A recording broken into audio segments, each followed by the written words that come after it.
The Heritage Foundation looked at some government data. It shows the average, typical American poor person, according to the traditional pre-Obama poverty measure, as two color televisions. Poor. They have a satellite or cable TV service. They have a VCR or DVD player. They have a stereo. Now, I don't know if this could be an old boxy 1990s, not a flat screen. I'm not sure. And I didn't mention about, anything at all about broadband, high-speed internet. How many people living in cardboard huts in southern Ethiopia can microwave a bowl of popcorn while watching HBO? Not too many, I'm guessing. Now, I want you to know, I'm not saying that being poor in America is sweet. It's not. It's never fun being poor. It's not opulent or overly ostentatious to be poor in America. But this isn't Zimbabwe. Have you ever seen what life is like for those people living on the outskirts of Mexico City? They live in boxes. When everybody gets a participation trophy at the end of the season, it doesn't mean anything. Americans aren't about participation trophies, or we better damn stop it. We're about telling the coach, take the trophy back. That's where you need to stand. Teach your children now. My son, my daughter didn't earn the trophy. They played hard, they played well, but they didn't win. We maybe will get the real trophy next year. Don't give me this bogus trophy. Life isn't about the trophies. It's about improving yourself. It's about accomplishment. There are two sports that are very, very similar in many ways, but they have key differences. Track and cross country. Both involve a lot of running, require endurance, and in some cases running long distances. But track, the focus of the competition is to beat everybody else on the track with you. And everybody else is a pack of losers. Well, that's not the capitalist system. They're trying to convince you that it is. There's only a few winners and everybody else is a loser. No. Everybody has the opportunity to run. Some grab the medals, some don't. Then there's cross country. This is the idea that you're competing against yourself.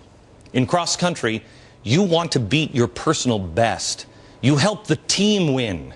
You may not be the first person, you may be the last person, but you help the team. My daughter has cerebral palsy. When she first went out for cross country, her coach said, look, you can just sit down in the middle of the race. You don't expect to finish it.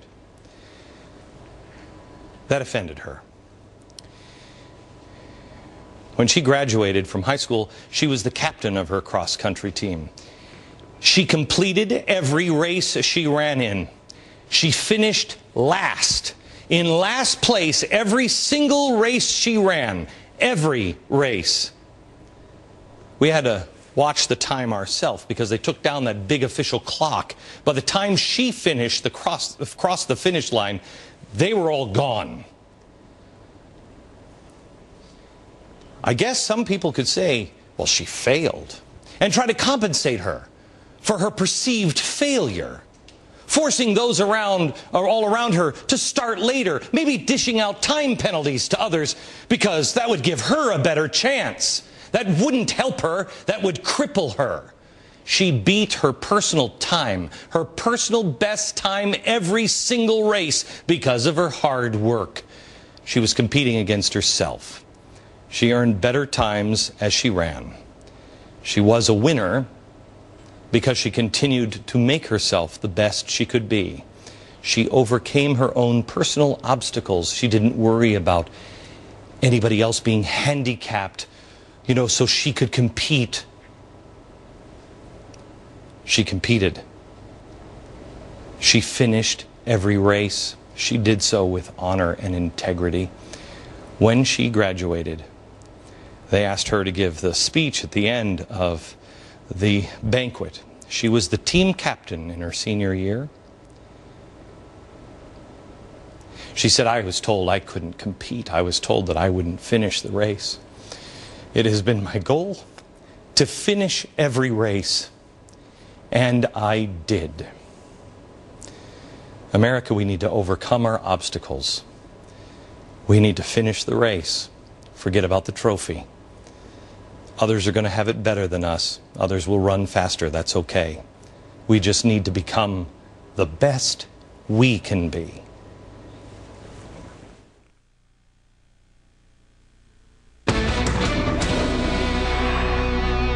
Karl Rove, he's got a new book out, Courage and Consequence, My Life as a Conservative in the Fight.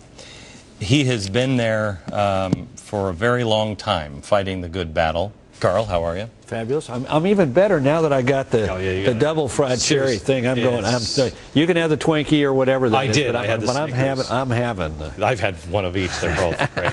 I want to talk to you about, and I know I make everybody angry about this. I believe there are good Republicans. I also believe there are good Democrats. Mm-hmm. They're good, decent people in both parties. There's a lot of scumbags in both parties. Mm-hmm. But we have Lindsey Graham, who is fighting for cap and trade. Right. He's fighting for identification cards. He's fighting for immigration reform, etc. Mm-hmm. I mean, you read his stuff. It's like reading Obama's campaign speech. Mm-hmm. When do you see the Republicans finding a leader that can sell it, people don't care about party anymore. Mm-hmm. I really don't think. They just want somebody who says, these are the values and this is what we're standing up for. Look, the Republican Party, like any party that doesn't control the White House, will not get a single voice or a single leader until the 2012 presidential election. And frankly, I don't want one person now. You know, right now, if we're going to be in the minority, and we are in the minority because we don't control the White House, the House, or the Senate, I want Paul Ryan to become a leader. I want John Boehner to step out. I want, like they had in the debate, I wanted Barrasso and Coburn. I thought that was fantastic that in the Kabuki Theater at the Blair House that they stepped forward. No, I'm not saying that. I mean, it seems to me that America is coalescing. You see it by the drop in both parties' numbers. They're both going down. The independents now outnumber both parties. And so there's this idea, and I think having a third party, it could be a nightmare. Yeah, sure. There's so many conservatives that are saying, please, Republicans, get your stuff together. Well, and look, I think that will happen as the year goes on, and as we go through these primaries and nominate candidates, and we find inspirational voices that say, here's what I believe, and people say, you know what, I agree with that. And that's just a natural process of things. I have great optimism. I'm looking at these candidates, and I'm seeing what's happening out there, and we're going to have. Who's the most inspiring person that you have seen out there?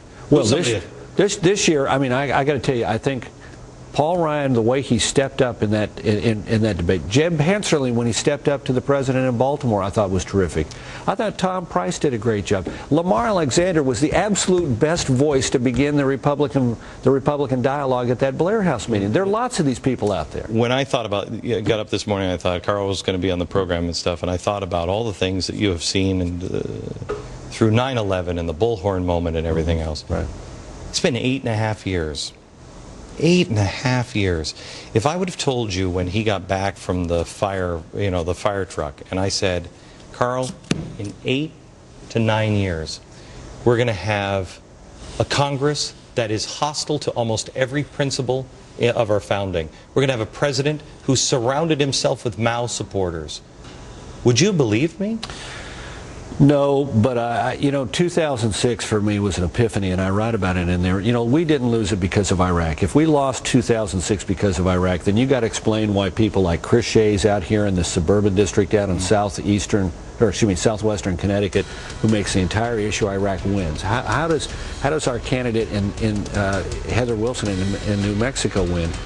Name of the book. Read about it. The name of the book is Courage and Consequence by Karl Rove. Sir, as always. Thank you, sir. Appreciate it. Thanks.